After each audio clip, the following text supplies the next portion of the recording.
Welcome to today's session on climate change, agriculture, and mitigation policies in the Southern Cone. My name is Julia Stange, and I have the distinct pleasure of being your moderator for today's event.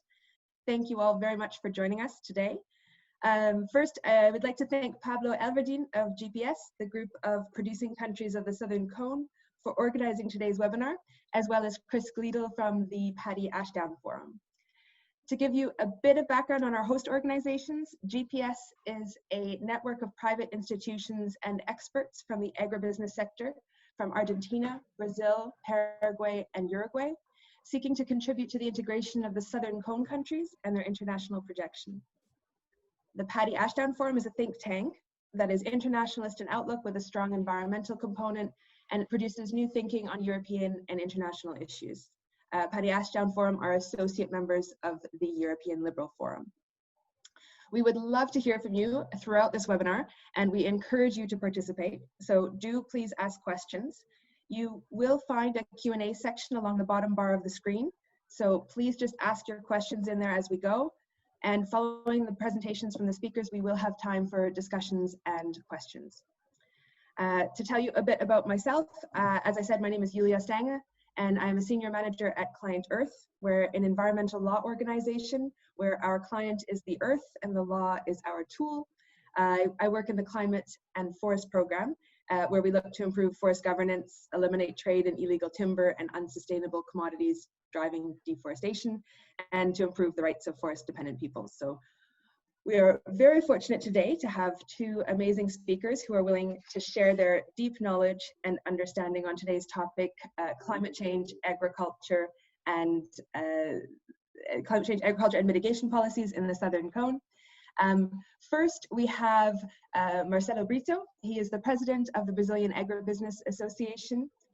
Marcelo graduated in food engineering from UNIFEB de Barretos. He has an MBA in international trade from FIA USP and in international trade management from IAE Pierre Mendes University in Grenoble, France. And our second speaker is Martin Fraguillo. He is a founding member of GPS and a consulting member of the Argentine Council for International Relations. He's also a graduate professor of circular value chains and bioenergy at the master's course of the Karlsruhe Institute of Technology, Buenos Aires Institute of Technology master course. Martin was a founder and executive director of the Argentine Corn and Sorghum Value Chain Association. And he's one of the founders of MESAL, which is an international maize alliance. Martin is a founding member also of the director of Carbon Group Agroclimatic Solutions, which is a consulting company specialized in nature-based solutions and climate change. So I'll now invite our first speaker, Marcelo Brito, to start with his presentation. And I take this opportunity to encourage those of you who may just be joining us to let you know that this webinar is being recorded and to encourage you to join in the Q&A session at the bottom of your screen to ask questions as we go, and we'll get into that discussion at the end of the presentation. So Marcelo. Thank you, Julia. So let me share my presentation, please.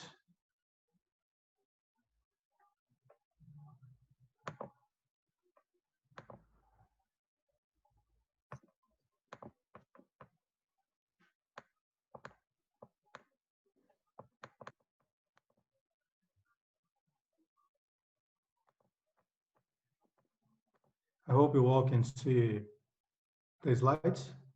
It is working okay? Yes. Okay, so thank you so much. Good morning, good afternoon to all of you from various parts of the world. In the name of the Brazilian Agribusiness Association, I'd like to thank the organizers for the kind invitation, with a special reference to Chris Gleadle, to Martin Fraguillo, to Julia, and from our leader, Horacio Sanchez. My regards to you, Horacio. So it's great, guys. I'm not an expert in carbon, or I'm not an academic guy. I'm a businessman who leads a business association. So in terms of Brazil, I have to go straight to the point. When we talk about climate change in Brazil, when we talk about emissions in Brazil, we are talking about the Amazon region. We're talking about the forest. The Amazon region represents 50% of the Brazilian territory, contributes with 8% of our GDP, with 14% of the population, but accounts for 41% of the Brazilian emissions because of the deforestation. Contrary to what people say all over the world, the current deforestation is not done by agriculture. This is a wrong issue. You know, if you take soya or soybean, who is the biggest product of Brazil, only 3% comes from the Amazon region. You know, so there is a huge misunderstanding. But anyway, the deforestation is there. The illegal deforestation is there. The emissions are there as well. So in order to mitigate that, we have to talk about the agriculture. Brazil is an agricultural country and will be an agricultural country. So this is the main issue that we will talk about. Just a few words about ABAG, the Brazilian Agribusiness Association. Is an association who represents horizontally all the other associations and big companies in Brazil in terms of advocacy. We are only 80 members, but these 80 members together accounts for over $200 billion per year from the agribusiness sector in Brazil. So if it's not representative in terms of the number of members, we are very representative in the power of the economic movement that we offer to Brazil every year. Well, as I said before, we are an agricultural country.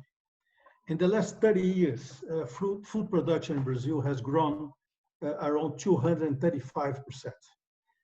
Exports in the last 10 years jumped from 38 to $90 billion, all with 49% with increase in area. So in the last 30 years, 49% of increase in the area and 231% increase in the production. So we see that a large amount of technology was put in place in order to improve efficiency. Today, the agricultural sector represents 23% of the national GDP, 19% of the jobs, and 43% of our exports. So sustainable agribusiness is the most promising area for Brazil to gain worldwide preeminence, if not the only one that remains.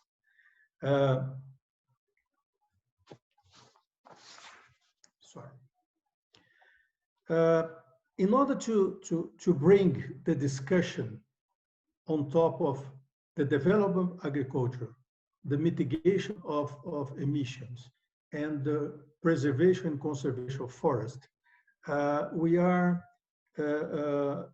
bringing in the past 5 years the solution based on dialogue. And we call this dialogue as an initiative named as Brazilian Coalition on Climate, Forest, and Agriculture. This initiative was born in 2015, right before the COP, the Paris COP. And it was born because the agricultural sector was really worried with our government to make many strong commitments that we could not commit later. And the environmental sector was really afraid that the government would make very weak commitments, which was bad for Brazil. So we put together environmentalists and the business people and found the Brazilian coalition in order to try to balance the Brazilian commitments throughout the Paris Agreement. And we did that because we believe that it's possible to produce more and conserve more at the same time. We still are one of the few countries in the world with a much easier way to solve emissions, because, as I said, 41% comes from deforestation. So it's much easier to solve a deforestation issue than to solve a change in the industry process or in the energy production and use of big and developed countries. So the Brazilian coalition today has more than 200 members from business association, companies, civil society, academies, individuals, and financial institutions. And their goal is to articulate and facilitate actions for the country to promote harmonic, inclusive, and a sustainable land use in Brazil throughout dialogue, throughout advocacy, throughout the proper communication. We always try to come to a solution by consensus, which is not very easy, but this has been our goal since the beginning. So sometimes we can move faster, sometimes we can move slower, but more than what is important is to put together a huge number of companies, as you can see here, companies, NGOs, so big banks, big food processors, big NGOs, big trading companies from various different sectors, all of them with direct influence in emissions, in carbon trade, in carbon sequestration, and so on. So we have all the main players here. So we know that the challenges are great in Brazil. The model that we use to bring us today is not the same model that will lift us to the new area. So when we say forests, biodiversity, water, carbon, payment of environmental service, regenerative agriculture, agroforestry systems, and climate change, those are today more intrinsic themes to agriculture than the mere agronomic prescription of a good production practice. So there is a new milestone in the relationship between agriculture, human beings, and the environment. And why not to say a deep relationship between the three. To be a green power, green of forests, green of food and fiber, a new paradigm must be established by the three entities that make up society: government, private sector, and the organized civil society. So in this sense, the Coalition Brazil on Climate, Forest, and Agriculture emerged 5 years ago to bring this reality in three main priorities. One is bring technology to increase production and conservation in 2 steps. So security and combating illegality. So at the same time, we are running campaigns and discussions to combat illegality, especially in the Amazon region. We are also working on the security and also on the protection of the Brazilian laws in order to not allow that someone can come to our Congress or even from our government and try to weaken the laws that we could have. The problem in Brazil is not the lack of laws, we have good ones, but it's the lack of command and control, the lack of implementation that the laws that we already have here. And the other aspect is, of course, innovation and agricultural financing. So it's easier to push pressure on top of agriculture producers, but sometimes it's more difficult to bring this pressure on top of the people who are financing them, who are giving them the money.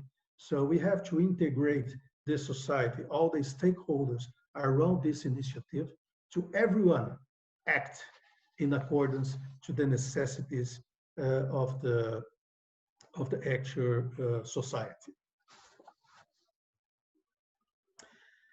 So there are some things about Brazil that I think we should talk a little bit, okay? There are requirements of our forest code. Forest code is the law who controls agricultural production and forestry in Brazil. So it's a differentiated legislation in relation to other countries, much different from other countries. I visit already over 50 countries, checking agriculture and checking laws, and so far I don't know any country that has something similar to this. So in Brazil, it's mandatory to keep 20%, from 20 to 80% of your area as a forest, as a forest reserve, or as under environmental protection. So let's translate that into other words. The landowners in Brazil, by law, must preserve his share of his assets for the benefit of the planet, assuming 100% of the cost, and so far receiving nothing in return. Because of this law, more than 20% of the country's vegetation cover is maintained by private properties.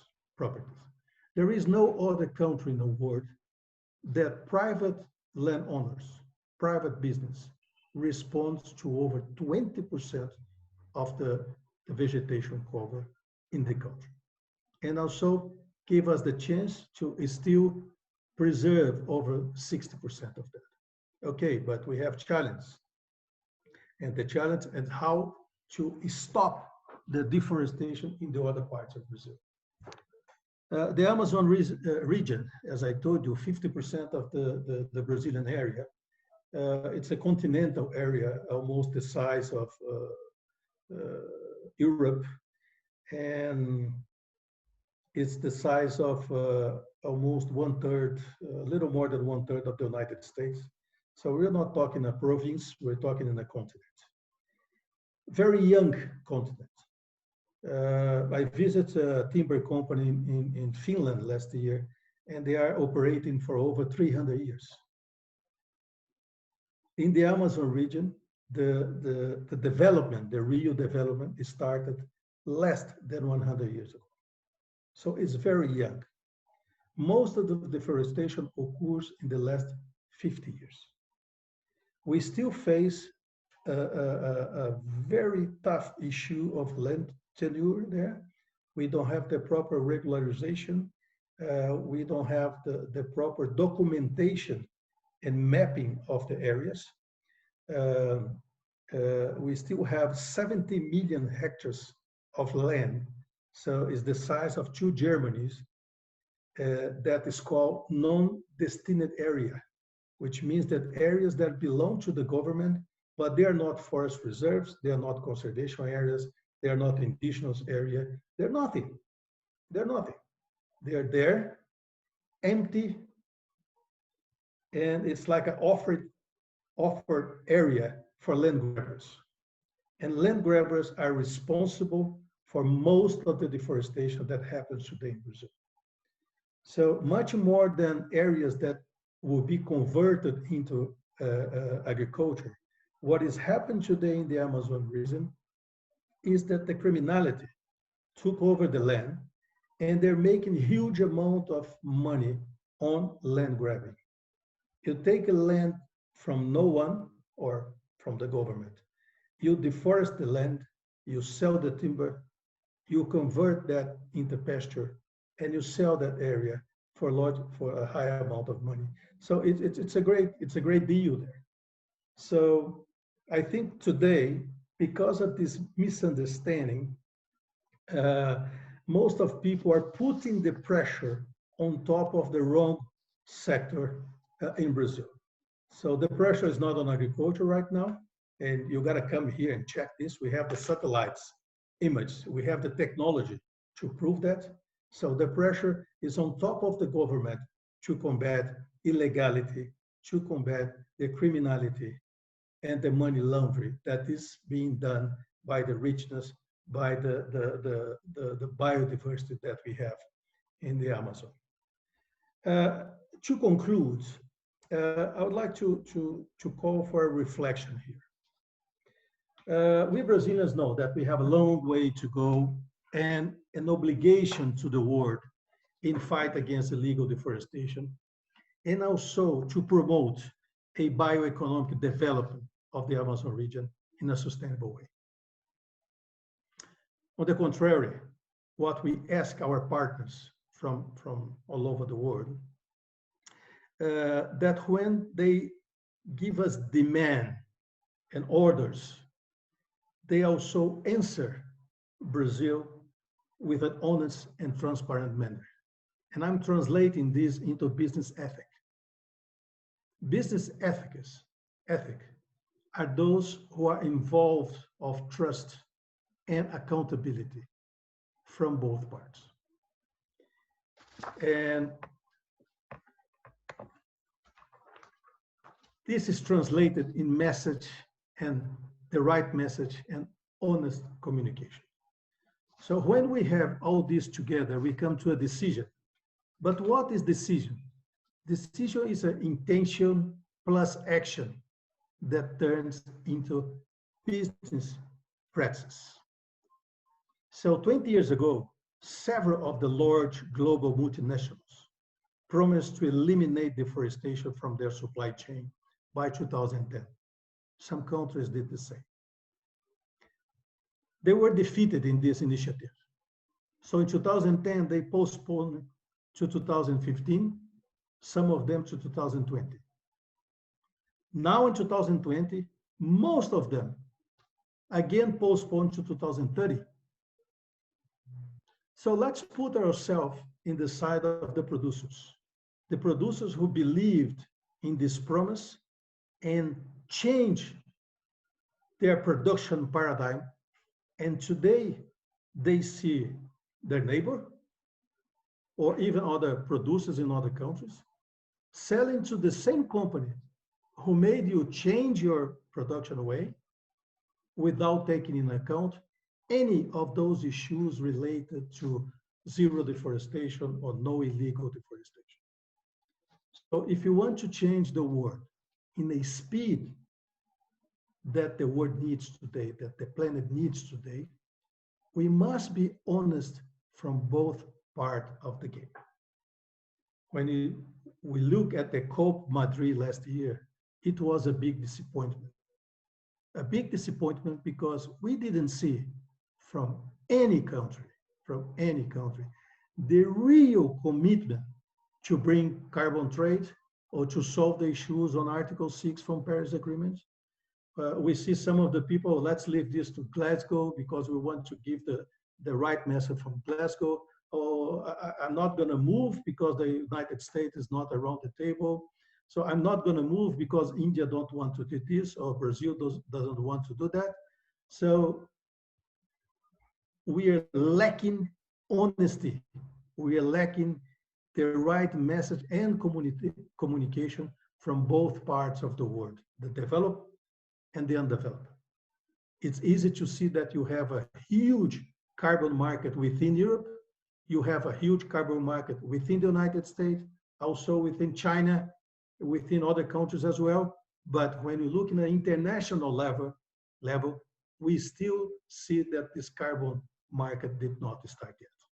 So we have to balance the right way, those who have to do more, but those who also, besides only this discussion and talking about, they should act a little bit more as well. So the agriculture in Brazil is very important. We're going to be part of the carbon sequestration and the mitigation of the issues in Brazil. I give you an example of the palm sector, the oil palm sector, who is really blamed in Asia for all the bad things that was done there in related to that. The Brazilian palm oil sector, which is too small compared to Asia, but today it's carbon negative.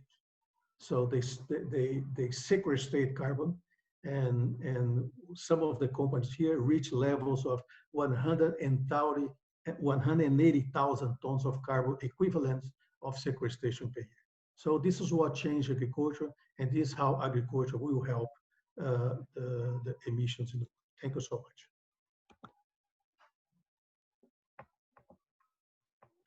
Thank you very much, Marcelo, and thank you for a very interesting presentation and a unique perspective, especially from a producer perspective. I think I want to remind everyone who's maybe just joining us that we do have a question and answer option at the bottom of the screen. So please, if you have any questions that come up as you are listening to these presentations, please do enter those questions into that chat box, and we will look to address them in the discussion at the end of the presentations. But next, I want to invite Martin to present his presentation. Thank you, Julia. Can you hear me well? Yes. Okay, I will share my screen with you. And well, here's my PowerPoint. Well, thank you very much. And so what I would like during these few 10, 15 minutes that we have, right? Julia, is that right? The time? Okay, good. Is to analyze how these three agendas and three cultures, the first that was presented brilliantly by Marcelo just now, and last week by Marcelo Brito from Argentina, and by Michael Carroll from Uruguay, about farming and sustainability. The second one about the global trading system, and the third about climate change. In order to frame this discussion, these series of ideas that I would like to share with you today, I would like to present you a quote from Lord Ashdown, or Paddy Ashdown. And he used to joke saying that this was the third law, or Ashdown's third law, and saying that there wasn't any first or second law, but it sounded more important to have a third law. But anyway, jokes apart, it is very important for me, and an honor for me to have this opportunity to present these ideas on behalf of GPS, together with those that are guarding the legacy of a person that has been so important during the 20th century, and of course during the 21st century as well, as Paddy Ashdown. So Chris, thank you so much, and it's really an honor for us to be able to discuss these ideas on the legacy that you're guarding, that we think is very important for the times we have to live right now, and for building a better future. So as you can see in this quote, it's very interesting to understand that this is the type of world we live in. Everything is connected to everything, to a very extreme detail, and to the ends of the world, as we can say, places like Argentina, where I come from. And what we find is that, from his words, the best we can do is what we can do with others. And that's the reason why GPS was put together as a network of organizations under the leadership of Horacio, and great institutions like ABAG and many others that form it today. So let's go first and review very briefly what was said last week, and following with what Marcelo Brito just presented. As you can see from Marcelo Brito's words, what we can see is the Southern Cone countries have implemented a production strategy that has increased production to increase dramatically, but at the same time to become sustainable. Second, this could also be interesting for other countries, other places in the world or regions, that their production systems are not very friendly with their soils, with their water tables, water bodies, and air as well. However, one problem that we have is that the world trade has been creating non-science-based barriers and limiting the capacity of these regions, as Marcelo just explained brilliantly, to develop these technologies and to increase the sustainability of productive systems to the current barrier or frontier of knowledge. Therefore, as Marcelo was saying last week, a smooth world food trading system is critical, and this will help food security and sustainability of natural resources, and at the same time mitigate global warming. So I think this kind of rounds up the vision of the need for sustainability to continue to be applied based on modern 21st century, today's and futures ag technologies, but at the same time to be understood from the other sectors that these activities are actually helping, or trying to help, focused at helping and mitigating global warming and assuring food security through trade. So let's move on to understand the second pillar of today's presentation, or today's discussion, that has to do with the global trading system. This graph shows us the ratio between total trade, global trade, and global GDP. And as we can see, since World War II, there has been an impressive growth And of course, at the same time, we all know the inclusion of billions of people into the middle class and driving also billions out of poverty and out of exclusion. So clearly, I think we would all agree that the multilateral trading system has been probably the single most important instrument, engine for this extraordinary growth period in human history. And this development has not always been very good, I might say, with agriculture and agribusiness, because it started in 1947 with the creation of the GATT, the General Agreement on Tariffs and Trade. But it was not until 1986, with the Uruguay round, that agricultural trade was finally put on the discussion and the negotiations table. So it took almost 40 years for the global trading system to start dealing with the problems agricultural trade had, like export subsidies, internal subsidies that were disrupting trade, and all. However, these principles of the GATT remained and were the key element in the foundation of the World Trade Organization at the end of the Uruguay round. And that created a series of very strong instruments and bodies that, as we all know, they are today again at risk because, for example, the dispute settlement body of the World Trade Organization is unoperational, it's out of order because its main leadership did not appoint the necessary authorities to conform it. But so the conclusion of this pillar is that the basic components of the multilateral trading system have been so important that have helped humanity to reach a point of development that will surely eliminate any signs of poverty, to help humanity reach the 17 goals of the development of the Sustainable Development Goals, and eventually solve any other problem. These principles are: first, trade barriers must be transparent, based on science, or transformed into tariffs only, and related to goods, properties, or measurable risks. Also, I wanted to move to the third pillar because before reaching our conclusions, and it has to do with climate change. And if we had to take one indicator of climate change, of the stock of CO2 that's in the atmosphere, I think it'd be the readings of the Mauna Loa Observatory in Hawaii. And as you can see, the last number I took from that web page is 417 parts per million of CO2 measured in the atmosphere of the Earth.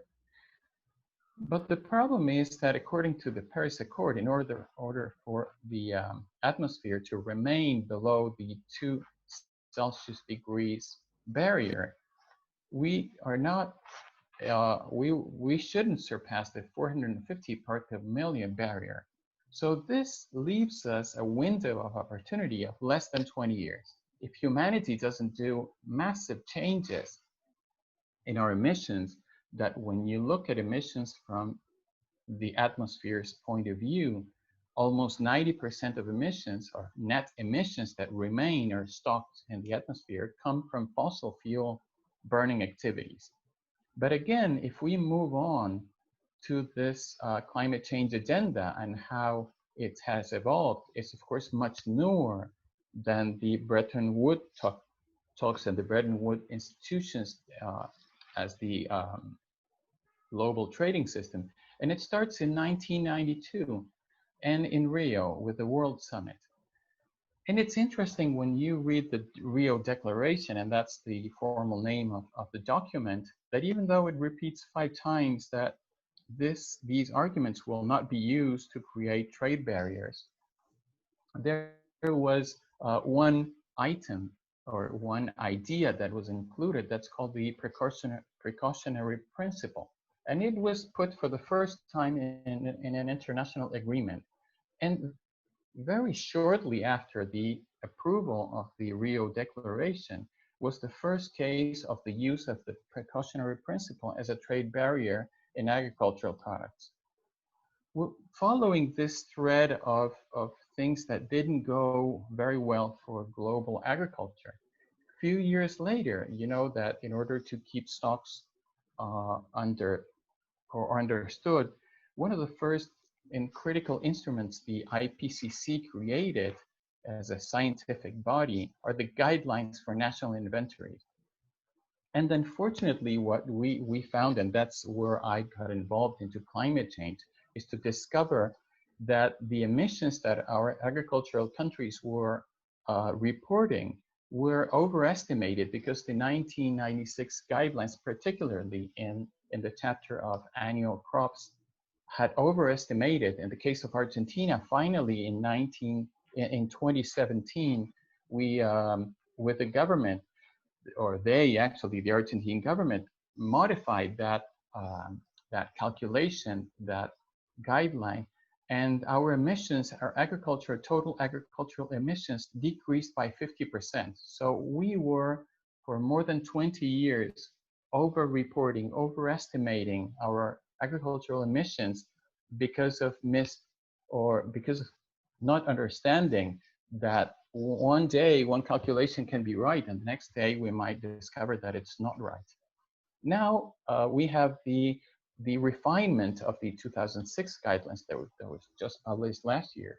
And an Oxford professor, his name is Miles Allen, who's also part of the IPCC scientific body, is questioning if CH4, that's methane emissions, and especially from animal production, are also being overstated, because the calculations of greenhouse gas or global warming potential versus the time it remains in the atmosphere. In the case of CO2, it's considered to be a stock gas because it remains in the atmosphere for around 10,000 years. But in the case of methane, it remains in the atmosphere from 10 to 12 years, according to experts.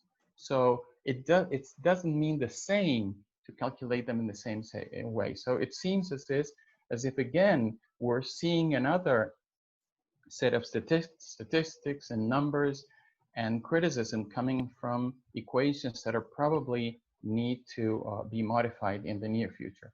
Then in 2008, we had another instrument coming online and used very rapidly in legislation to set trade barriers. That's called ILUC. Initially, it was called International Land-Use Change, that specifically cleared that barrier between importing countries and exporting countries like ours. And this model is based on predictive models that predict the future of emissions until the year 2100. And one question that I always ask myself, if we have such type of prediction of forecasts, for example, for coal emissions, is there a barrier on coal trade or energy produced on coal based on the emissions we will have until the year 2100? No, but unfortunately there is one for agricultural products. So I think the problem is that, as Marcelo explained, communications actually turned into battlefield where there was some public enemies like the cow and its gases, and plants like soybeans, and there's a huge misunderstanding around all this. What is modern technology doing to help? Is biotechnology good and bad? I think one change in this sense is what happened with the signing of the Paris Accord. And I think the fact that soils have been recognized and nature-based solutions are being recognized as key to solving the issues of climate change and separating emissions from agriculture and farming from emissions from fossil fuels. I think it's very important. I think today when people talk about CO2 or other greenhouse gases, there tends to be a separation between the biogenic CO2, biogenic methane, and the difference between those from fossil fuels or from fossil origin, which is totally different from the perspective of our atmosphere. But I also think it's very important today that it's the private sector leadership, and I mentioned these three international organizations, but I think the vision that Marcelo just presented us from Abagi of controlling illegal activities within our countries, I think it's basic, because no one can blame soybean or a cow for deforestation if it's something that's regulated in a law and there's illegal activities behind the damage and the destruction that is being done. So, and it's interesting how from the Paris Accord, this is the pathway, and this green stripe here is what shows the importance that our sectors, that the soils of the world and natural climate solutions can help in mitigation. But that doesn't solve the fossil fuel enormous drop in emissions that humanity must do. Well, I just added this slide on the enormous potential that scientists know, and this is from from a professor from Pete Smith of the University of Edinburgh, and so this is why when you look at this potential, it is about doing agriculture better, about taking care of our grasslands better, and of course taking care of our forests and improving their capacity to sequester carbon in biomass, but mainly within their soils. I just also wanted in a second to show you this vision from the 1.5 degree special report of the IPCC that was published in 2018, and the importance they put on first dropping fossil fuel emissions, almost like dropping a piano from the top of a building, but also at the same time in brown and yellow, the importance of the sector linked to land use on how this could be indispensable for keeping our climate below the 2 degrees barrier that we just mentioned. So in order to be more or less in time with the 15 minutes I think Julia gave us, I think it's important to put focus on a few ideas that I wanted to share with you. I think the first one is, without being over praising of modern ag technology, I think it's basically a sustainable package of activities that has to do with production.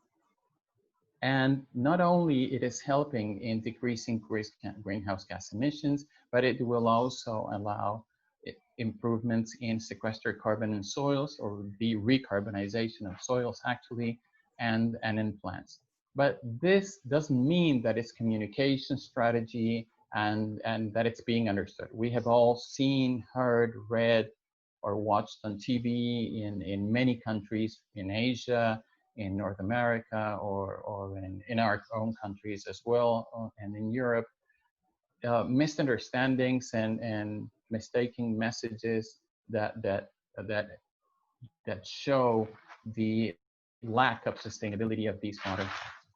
I think in order to go back to the beginning of the need of alignment of these agendas, of these three agendas, I think it's critical that the language that the global trading system speaks, the climate change institution and the environment speaks, and the farming organizations linked to production and sustainability must become one. And that language, I think it's indispensable, that is science-based. As are the principles that back modern agriculture, that back the multilateral trading system, and that back the Rio Declaration and the Paris Accord. And to finally finish, I would like to go back again to Ashdown's third law. And I think we must always remember that everything is connected to everything. And the most important thing we can do today is what we can do with others. And I think this is the only way we will be able to solve these enormous challenges we're facing today in the midst of the COVID crisis that have to do with climate and sustainable development. Well, thank you very much. I think that's all for now, and Any comments or questions? Welcome. Thank you, Julie.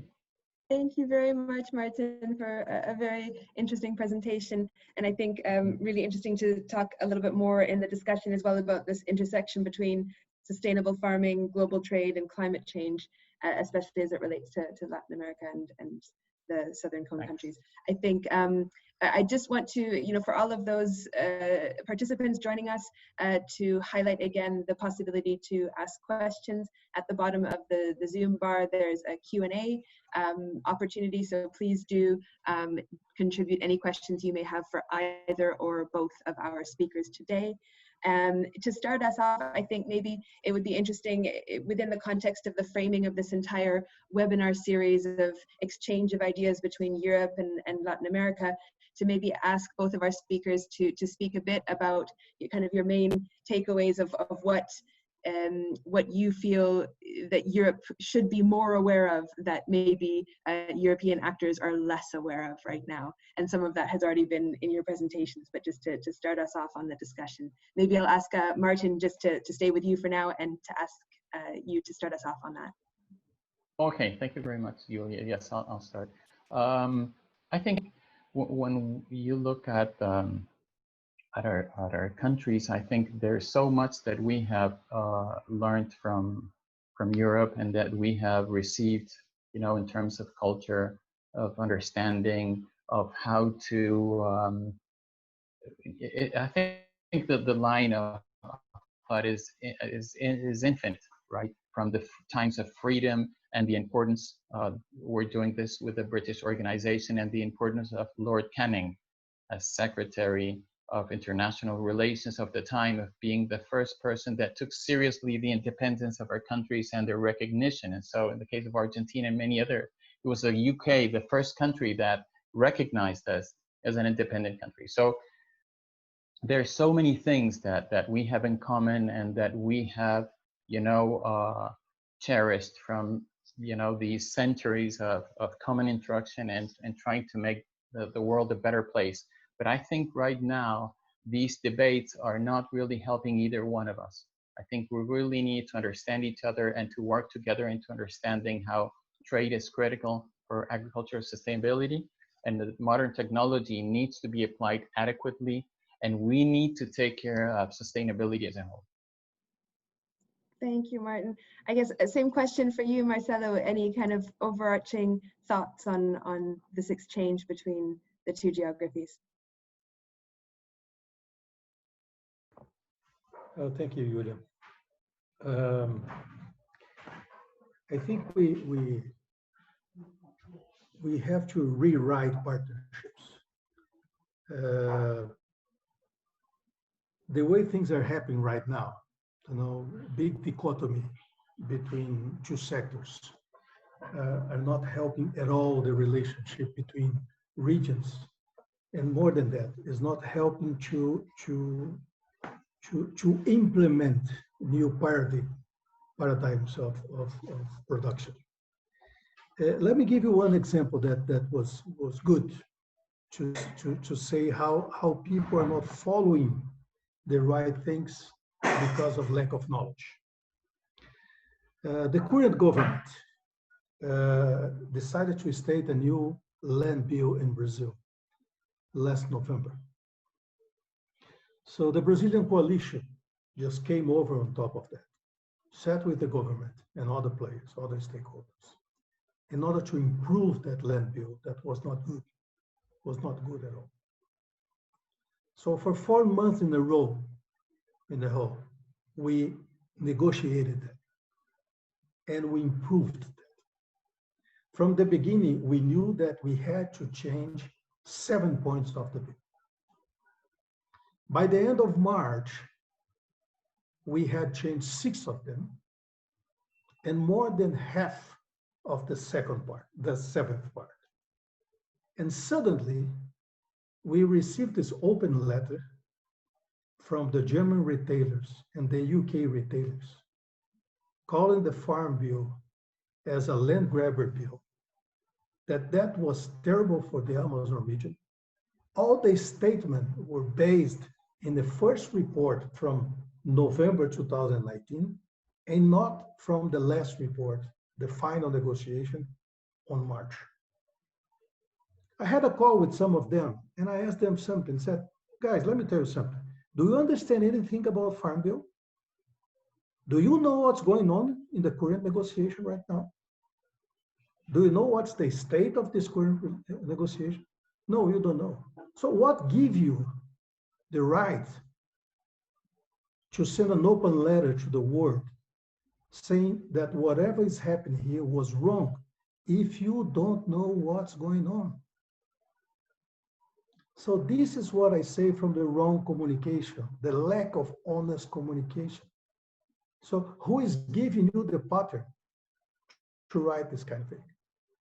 So at the same time that we bring so much blame on top of the Latin countries who really are on the top of the agricultural production worldwide, I see very little conversation about the $4 trillion spent on fossil fuel subsidies every year worldwide.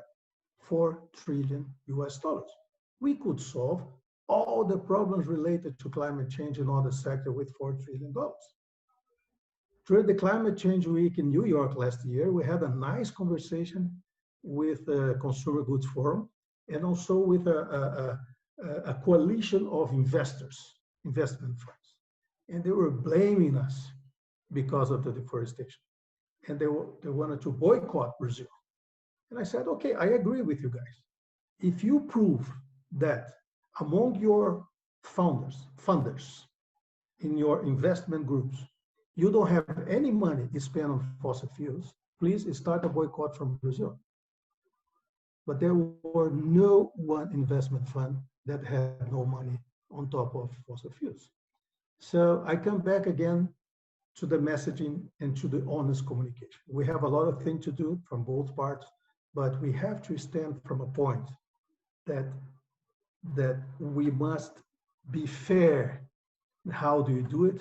And how can we help each other to build a common agenda? Thank you very much, Marcelo. I think you've hit on a few of the crux issues in terms of where the financing comes from and drivers in terms of subsidies. I think in terms of maybe flipping the question and talking a bit about what could be helpful, I know you've also mentioned and you've also touched on issues of agri sector operating within one group and then and trying to drive some changes forward, whereas then there's sectors operating in that area that you described as twice the size of Germany, where land grabbing is more rampant. In terms of any sort of demand side regulations, I know there's a huge drive within Europe right now and a commitment by the European Commission to put forward demand side market regulation to help create the right market incentives for the quote good actors, and wondering what your thoughts are on that and how that could link in with some of the bits within your presentation on driving good incentives and kind of creating a little bit of a level playing field for actors that are operating within the law. Okay, we have to limit how much the private sector and how much civil society can work and can do things happen. In the end of the day, we need governments. We need governments because they are the one who states the law, and more than that, they are the one who enforce the laws. We are facing an issue right now in Brazil with the current government. So we have a populist government in place, as the USA have a populist government, as the Philippines and several other countries.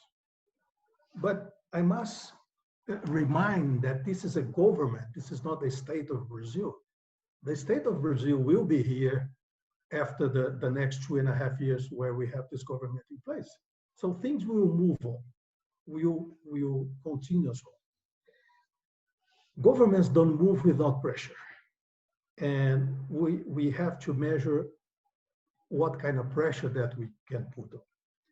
And let me give you an excellent news about that, because up to last year, most of the pressure was coming from outside. So coming from Europe, coming from US, from Japan, from whatever. Last year, we tried to issue a letter from the business sector of Brazil relating to all these issues that we're talking here: deforestation, carbon, payment of environmental service, social issues, and so on. And we only found five big companies in Brazil who were aiming to sign that letter that would put pressure on top of the government. 2 weeks ago, a month ago, we started. We tried to do it again. And this time, we found 40 of the big, huge groups in Brazil that represents over 1/3 of the GDP. That the immediate day after we released this letter, all the 20 companies came together. Now we have 60 that decide not to hide behind an association, but they put their names on and they put their CEO names on as well. So for the first time, we have the private sector from all sectors, agriculture, service, industry, financing system, all sectors together, sitting with the government and talking. We already had a meeting with our vice president, who is the president of the Amazonian Council.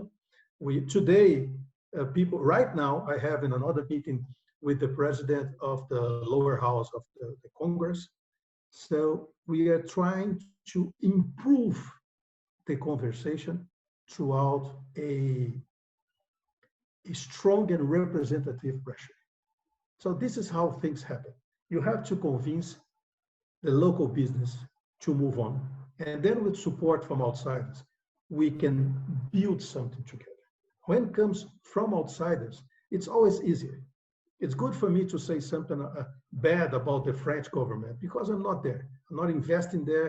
I don't have employees. I don't pay tax. I do nothing there. So it's easy for me to point it out, the issues. But when it happened right here, it's much easier to start something. And right now I see, despite of all the problems that we have with the current government, is the spike of the initial, let's say, move to better conversation, better negotiations on top of all these important issues in Brazil. It's really interesting to hear. I think there's a common theme running today in this webinar on honest communication and open communication and good facts. And so I think I want to come back to Martin, because you mentioned about the accounting methods used. And I think we've seen throughout history of the climate negotiations, the need for accurate equations and good carbon accounting. And we've also seen various sectors and governments play politics with the science. So in terms of coming back to some of the need for equations, I guess just to ask you what the status is on that. You mentioned a few movements to change that, and what in terms of accounting more accurately for agricultural emissions. I know you're involved in that, so it'd be great to have your thoughts on the latest. Yeah, I think the first thing is from a farmer perspective, from an agribusiness perspective. I don't think we didn't dedicate as much time as we needed from the beginning. We saw some countries do something like New Zealand or a bit less Australia, but that was about it. Most of us, the rest of us, accepted that an inventory, because that's the right name for the IPCC, it's national inventory, meant like having an inventory of, I don't know, the wine bottles in a cellar. So you go in, you count the bottles, and the number is what comes from your counting. So we presumed that these inventories were actually measuring and demonstrating things. But one day we found out that no, they were taking from equations or from scientific papers, in most cases from the 70s and the 80s, and they were not right. And we took too long to understand that. And I think the multilateral trading system is also taking too long to put their eyes on that. And I think that's why we have most of these communications problems. Because I think it's our fault, basically. It's not someone else's. It's not that the scientists were wrong. They did their best. But we didn't pay attention, and we didn't try to help them in finding better equations, better methodologies. Yeah, and that's changing now. Thank you, Martin.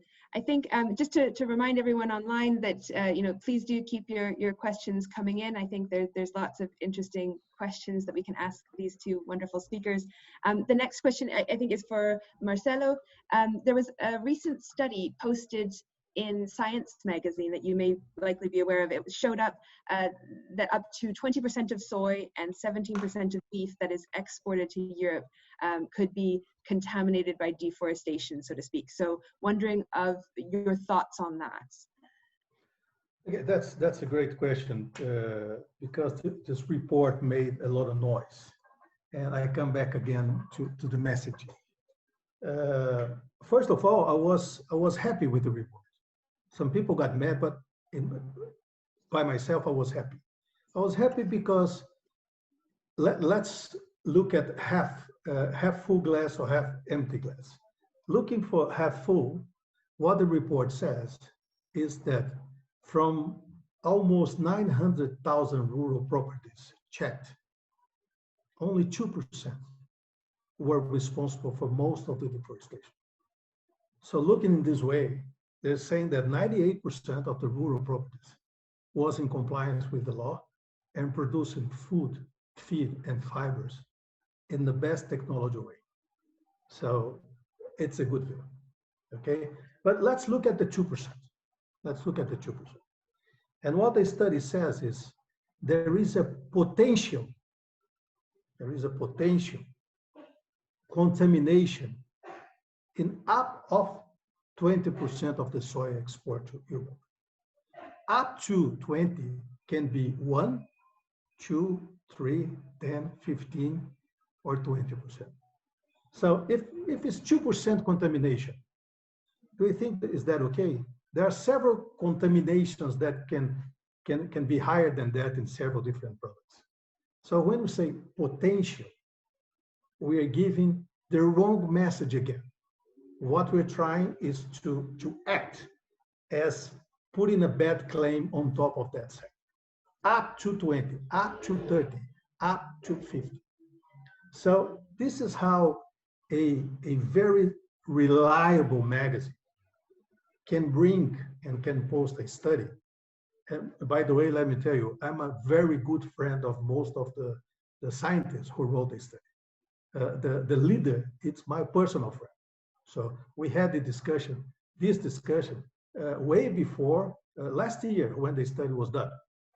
It took quite a while for peer review. That's why it was published now. But this is what is bringing us the opportunity to put this kind of discussion on. So what means potential? What means communication? And when we put these levels in a country, in the developing pattern as Brazil and compared to other in the same pattern, is that a good number or not? Let's not compare with Germany, okay? Let's not compare with Sweden. But in the developing country of Brazil has 98% of soya and beef well under control. Is this a good or a bad number? So this is the starting point of a negotiation that we should improve. And I welcome people from all over the world. Let's talk about that. Forget about the 98% and let's talk how to tackle this 2%. Because remember, this product, this is being produced, this is being sold to the market. There is someone eating that. And if the sector is so bad, why they already have 50% of next year's crop production already sold out? 50% of the 2021 soybean production in Brazil is already sold out. This crop, 100% sold out. And I think it's the same with Argentina, with Uruguay, Paraguay, and many other countries in the world. So what is real the message between consumers and producers? What is happening in this between? So let's try to talk about this 2% and how to solve it. Thanks, Marcelo. I think that's really key is how to reduce that final 2% or 3 or 4 or whatever it is, and to work together to make sure that everyone's on the same page, that still needs to go down, which it sounds. I think this next question, Marcelo, is also for you. many people are very aware of the fire situation in the Amazon last year, and so I'm wondering how your thoughts on what the country will be facing with the drought period that's already starting this year, and how that's going to affect the sector. And Martin, you may have thoughts on this as well. Yeah. Okay, we must understand I'll start with Marcelo, sorry. Okay, how is the methodology of deforestation? Okay, so you grab the land. Second, you put down the big trees, the good timber that you make money on top of that. Then you put down all the bad timber, let's say. Then you burn. Then you wait for the recovery of the grass. And then you start to plant a pasture. So this is the step by step. So if we prevent deforestation, we will also prevent fires. Tropical forest doesn't burn for itself. Someone has to spark that fire, okay? Last year, we proved that when we have command and control, when we enforce the law, we reduce the problem. In August was the worst month in fires last year, and people start to claim all over the world, and then the government sent the police to the area, the army, and in 2 weeks' time, things were solved. They should have started this year in February and give the right control, but they didn't. Again, they were late, and our vice president said that. He agreed that, said, sorry guys, we did wrong again. We should start way back there, and we start only now, June, July. So I believe we will still have the fires, but I'm very optimistic that it's going to be lower than last year. I'm very optimistic of that. So if we can manage to be lower this year, we can already start to talk about it, because this new conversation that I told you among several stakeholders put some pressure on the government. And now we know this command and control system will be in place until the end of 2022. So it's not a system for 2 or 3 months as they did last year. It came to stay until the end of 2022. So as a Brazilian, I want to be optimistic that we're going to have better days ahead of us. Let's hope. Martin, thank you very much, Marcelo. Martin, do you want to come in at all on how the fire and drought situations might impact also the emissions or potential of the various biomes that you talked about? No, I think Marcelo explained it perfectly well. I think the only issue, taking apart the legal aspects of deforestation and burning, I think to work on incentives and the approval of Article 6 within the Paris negotiation, I think it's something that will help support those that have always behaved adequately and that have always cherished the sustainability of their ecosystem, be productive ecosystems or natural ecosystems that happen to be under their control. So I think adequate support to these farmers and landowners or whatever their title is basic. Thanks. We're going to try to go, we have a live question. I had assumed we were just taking questions on the Q&A and the writing, but it seems like we have Valerie Gonzalez. I don't know if you're able to unmute and chat, or if you still have a question, if that's possible. It seems that maybe the hand has, maybe I will come back to Valerie in case you do have a question. Please do attempt to raise your hand again and we can come back to you. I wasn't sure if the audio version of questions worked on this, but otherwise you do have the option to type in the Q&A as well, just to remind everyone. I think we have a few more minutes, so and then we'll probably need to wrap up at about 1:15. But maybe to come back to questions we have, one thing that may also be interesting to add into the discussion is to look at the main differences in the production of oilseeds and grains between Brazil, USA, and Europe in terms of land use, because there are differences, and I think that's important to bring into this conversation. Marcelo, are you able to speak to that? Okay, I can talk on behalf of Brazil. Let's suppose something here, okay, that we are in somewhere in Africa, and I will buy 1 ton of Brazilian soybean, 1 ton of US soybean, 1 ton of Canadian canola, and 1 ton of French rapeseed. Arriving in this country in Africa, I will have 1 ton of oilseeds. The same chemical and physical analysis and top quality, all of them.